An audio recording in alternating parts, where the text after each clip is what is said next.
안녕하세요. 볼넷TV 성혁입니다. 토트넘이 10일 새벽 4시 45분이죠. 사우스햄튼하고 프리미어리그 경기를 치릅니다. 사우스햄튼은 손흥민 선수를 굉장히 어려워하는 팀인데요. 손흥민은 지금까지 사우스햄튼을 상대로 모두 14경기를 뛰면서 11골 5개 도움을 기록을 했습니다. 경기당 1개 이상씩 공격 포인트를 기록을 한 건데, 지난 시즌에 그 포트트릭, 이건 뭐 너무 유명합니다만 이게 한 경기 반짝이 아니었다는 거죠. 무엇보다 최근 사우스햄튼전 6경기 연속 공격 포인트입니다. 지난 최근 대결에서 이제 페널티킥을 만들어냈고 그걸 이제 해리 케인이 넣었기 때문에, 자, 2020년 1월 FA컵 맞대결을 시작으로 리그하고 컵 대회 오가면서 정경기 공격 포인트 6경기에서 7개 골, 또 2개의 도움 기록을 하고 있습니다. 압도적인 성적이죠.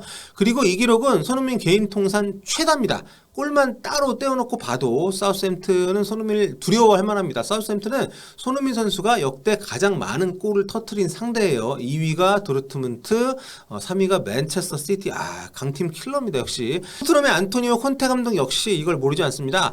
지난 주말 FA컵 브라이튼전에서 손흥민 선수를 68분만 뛰게 하고 교체를 시켜줬는데, 역시 뭐 의도적인 휴식을 준 거였죠. 이게 뭐 체력적으로 손흥민 선수가 오랜만에 경기를 뛰었기 때문에 안배한 것도 있습니다만, 그만큼 사우스햄튼 승리가 굉장히 필요하기 때문에 사우스햄튼 킬러라고 할 수 있는 손흥민 선수의 풀타임 출전을 대비하는 차원에서의 교체였다, 이렇게 볼 수가 있습니다. 얘기 나온 김에 오늘 새벽 현지에서 있었던 콘테 감독 인터뷰 듣고 가시죠. 현지 기자가 질문을 아주 잘했더라고요. 그리고 콘테 감독 역시 손흥민 선수가 복귀를 해서 행복하다는 얘기를 빼놓지 않았습니다. Heung-min Son, please.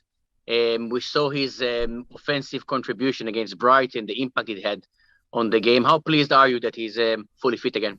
Yeah, he full fit. He full fit, and we are talking another important player for us. And he's a top player. His commitment during the game, but also during the training session, is every time at the top. And I'm very happy to have players like him. And he's a full fit.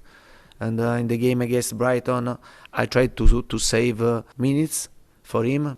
He was outside for 1 month and a half, but tomorrow he's available, he's ready to play.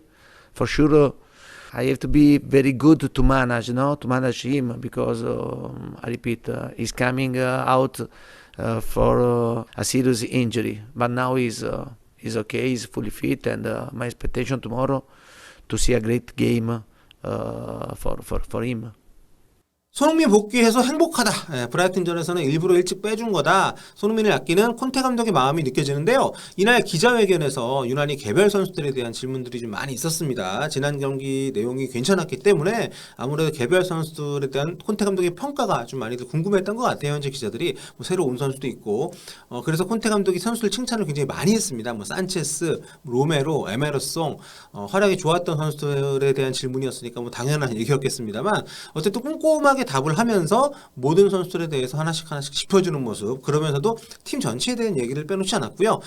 그 중에서도 이제 최근에 다시 살아난 해리 케인에 대한 질문이 좀 많이 있었습니다. 케인은 최근 인터뷰에서 지금 몸 상태가 역대 최고다, 뭐 이런 얘기를 했었습니다. 그래서 케인이 이렇게 폼을 되찾을 수 있도록 대체 뭘 하신 건가요? 이런 질문이 나왔는데, 콘테 감독 이 답변이 저는 굉장히 좀 인상적이었습니다. 어떤 선수든 선수를 그만두려고 마음먹기 전까지는 기량이 늘 수 있다. 그럴 수 있도록 내가 도울 거다. 뭐 그러면서 이건 케인에 대해서만 한 얘기가 아니라 막내 공격수인 스칼렛도 마찬가지다. 데인 스칼렛. 그러면서 이제 이런 답을 했어요. 팀 전체가 같이 가는 게 축구다, 이런 걸 전제에 깔고 인터뷰를 하는 게 매번 느껴져가지고, 뭐 어떻게 보면 당연한 얘기겠습니다만 참 멋있습니다. 인터뷰 스킬도 굉장히 좋은 것 같아요. 자, 이번 사우스햄튼전 토트넘 예상 선발 라인업을 한번 짜봤는데요. 일단 지난 경기 때 명단 제외됐던 세 선수, 에릭 다이어, 탕강가, 스킵, 이 선수들은 이번 경기도 이제 빠집니다. 콘테 감독이 그렇게 옵실하게 얘기를 했고, 콘테 감독 인터뷰를 보면 이제 다이어하고 스킵은 최소 일주일 이상 더 빠질 것 같고요. 좀 빠른 복귀가 쉽지 않아 보이는 듯한 뉘앙스로 얘기를 했습니다. 안 그래도 스쿼드가 좀 얇은 팀이어서 부상자가 더 안 나오는 게 무지 좀 중요한 상황인데, 그래서 제가 예상한 스쿼드는 이렇습니다. 브라이튼전하고 똑같고요. 사실 현재로서는 변화를 줄래도 주기가 힘든 팀입니다. 선수 구성이 뭐 빤하기 때문에. 콘테 감독이 이번 기자회견에서도 로얄이 그 베티스 시절에 윙백 많이 봤다, 충분히 그 자리 잘할 수 있다. 지난 경기 때 좀 브라이튼전 괜찮은 모습 보여줬기 때문에 이번 경기에서 만약에 여기에서 로얄이 또 이겨낸다면 토트넘 입장에서 좀 더 수월하게 경기를 할 수 있을 것 같아요. 개인적으로는 여기에서 그래도 윙크스 자리에는 벤탄쿠르를 한번 선발로 과감하게 한번 냈으면 좋겠는데 벤탄쿠르가 데뷔를 지난 경기에서 교체로 나와가지고 좀 대담하게 했잖아요. 아주 자신감 있는 플레이 보여줬고 그러니까 이 친구가 파이팅도 있고 피지컬도 좋고 또 프리미어리그 적응 속도를 좀 스피드업 해준다면 굉장히 빠르게 팀의 보탬이 될 수 있는 선수라고 생각하기 때문에 울버햄튼전, 맨시티전 이렇게 이어지잖아요. 그렇기 때문에 그 전에 좀 더 실전 경험을 좀 줬으면 하는 바람이 있어서 이번 경기 선발 기용도 저는 뭐 괜찮을 것 같습니다. 어제 안 그래도 디 애슬레틱에서 벤탄쿠르 특집 기사를 냈습니다. 여기 제목이 태클을 즐기며 축구의 어글리한 측면을 사랑하는 선수 이렇게 썼더라고요. 내용이 아주 분석적이고 좋은데요. 한마디로 얘기하면 어릴 때부터 거친 축구에 굉장히 익숙한 그런 어떤 재능러로 성장을 했고요. 여기 이제 피자맵은 뭐냐면 유벤투스 시절 활약을 바탕으로 만든 그런 지표인데 패스는 이제 긴 것보다는 짧은 거 그리고 상대 공격을 끊는 걸 굉장히 잘하고요. 이런 특성들이 좀 파악이 되어 있는 그런 이제 도표라고 보시면 되겠습니다. 물론 기사에도 나오는 것처럼 쇼패스를 많이 한 거는 이제 유벤투스 경기 스타일 때문에 그런 거지 그걸 뭐 롱패스가 안 좋다 이렇게 볼 건 아닌 것 같은데 아무튼 개인적으로 저는 이 친구가 빠르게 토트넘 1군의 자리를 잡았으면 싶습니다. 왜냐하면 토트넘이 없는 스타일이거든요. 박스 투 박스니 뭐 홀딩이니 뭐 이런 역할적인 측면을 말씀드리는 게 아니라 무리뉴 감독이 했던 얘기 있죠. 토트넘 선수들 너무 착해. 투 나이스야. 예, 너무 순하다고. 그러니까 구체적으로 얘기를 하면 좀 반칙이 너무 없고요. 그러니까 상대를 괴롭히는 플레이가 좀 적다는 거죠. 그러니까 신사적이라고도 할 수 있겠지만 축구에서는 뭐 그게 그렇게 늘 좋은 건 아니기 때문에 그러니까 지금 중앙 미드필더 조합도 보면 뭐 호이비에르, 스킵 뭐 많이 뛰고 활동량도 많습니다만 피지컬적으로 부딪히는 장면들이 이렇게 많지는 않고요. 또 너무 잘 뚫립니다. 상대 수비를 하는 데 있어가지고 좀 한번 뚫리게 되면 너무 그냥 놔주는 경향이 있기 때문에 근데 벤탄쿠르는 뭐 반칙이 많아서 문제라고는 합니다만 딱 이 부분을 채워줄 수가 있는 카드예요.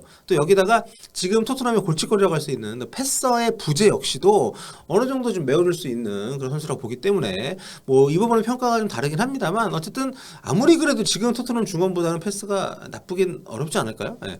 자, 상대팀 사우스햄튼 11월 6일 애스턴 빌라전 이후로 석 달 동안 무실점 경기가 없습니다. 토트넘 입장에서는 골을 좀 무조건 넣어야 되는 건 상대고요. 심지어 FA컵에서 2부 리그 스완지 시티 또 코벤트리 시티 연속 실점했어요. 예. 이탈리아에서 데리고 온 센터백이죠. 예. 리안코 선수 또 주전 골키퍼인 메카시 선수가 부상으로 못 나옵니다. 메카시가 다친 이후에 이제 프레이저 포스터 골키퍼가 주로 나오고 있는데 이제 골키퍼 뎁스가 약해가지고 첼시 떠난 뒤에 소속팀이 없던 41살의 골키퍼죠. 카바에로 선수를 작년 말에 이제 FA로 영입을 하기도 했습니다.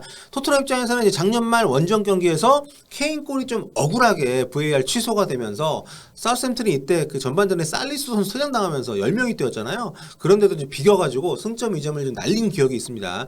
그 사이에 팀이 좀 더 안정이 좀 됐고 무엇보다 케인 폼이 완전히 올라왔기 때문에 홈에서 치르는 경기이기도 해서요. 이번에 승점 3점을 무조건 노려야 되는 경기입니다. 현재 토트넘은 20경기 치른 상황에서 승점 36점으로 7위입니다. 간밤에 맨유가 번리 상대로 못 이겼어요. 이 최근 맨유 심상치 않습니다. 그러면서 경기 숫자가 이제 토트넘보다 3경기를 더 많이 했는데도 승점이 3점밖에 안 앞서요. 5위에 올라있긴 한데. 그리고 웨스트햄은 와포드를 잡으면서 승점 40점, 4위까지 올라갔습니다. 토트넘보다 4경기를 더 했어요. 이 팀은. 사우스햄튼이 토트넘보다 2경기를 더 했는데도 승점 25점밖에 못 따면서 12위에 머물러 있는 팀이거든요. 토트넘 이 시합 놓치면 탑4 진짜 빨간불이라는 생각 가지고 해야 됩니다. 지금 경기 숫자 우위가 있다고 합니다만 이 경기 수의 우위라는 것은 밀린 경기들을 다 이기고 이렇게 쫓아가야 의미가 있는 거기 때문에 자 이번에도 입중계 진행하니까요 여러분 새벽 4시 45분입니다. 네, 이르다면 이르고 늦다면 늦은 시간인데 네, 오셔서 함께 경기 지켜보시면 좋을 것 같네요. 언제나 구독 부탁드리고요. 다음 시간에 뵙겠습니다. 볼빠